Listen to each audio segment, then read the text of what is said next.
KPCC പ്രസിഡന്റായിട്ടില്ല, DCC പ്രസിഡന്റുമായിട്ടില്ല, KSUവിന്റെയോ യൂത്ത് കോൺഗ്രസിന്റെയോ അമരത്തിരുന്നിട്ടില്ല. നെട്ടൂരുകാരൻ ആദ്യമായിട്ട് മന്ത്രിയാവുകയാണ്.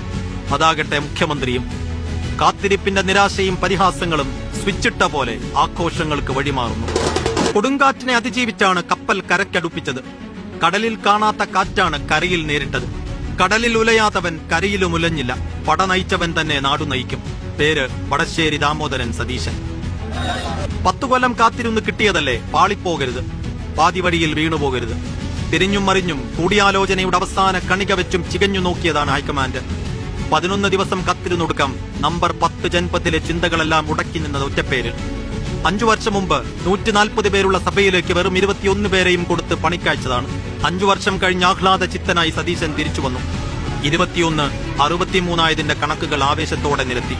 കുടിച്ച കൈപ്പുനീരിന്റെയും കടന്നുപോയ കന്നൽ വഴികളുടെയും കഥകൾ പറഞ്ഞു. ഇനിയും ഒരിക്കൽ കൂടി വിശ്വാസമർപ്പിക്കണമെന്ന് നേരിട്ട് ആവശ്യപ്പെട്ടില്ല.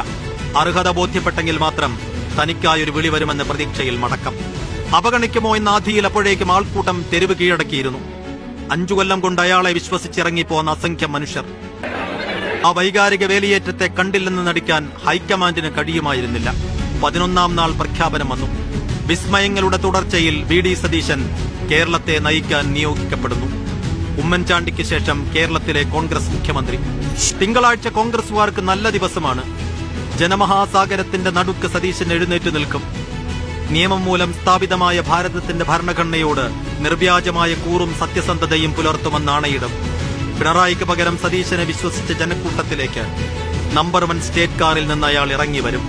സതീശൻ ഒരു പക്ഷേ ഉമ്മൻചാണ്ടിയാകാൻ കഴിയില്ലായിരിക്കാം, AK ആന്റണിയാകാനും കഴിയില്ലായിരിക്കാം. പക്ഷേ അയാൾ VD സതീശനായിരിക്കുന്നതുവരെ ജനം ഒപ്പമുണ്ടാകും. ആ വിശ്വാസം കാക്കാൻ VD കാലത്തിന് കഴിയട്ടെ എന്ന ആശംസകളോടെ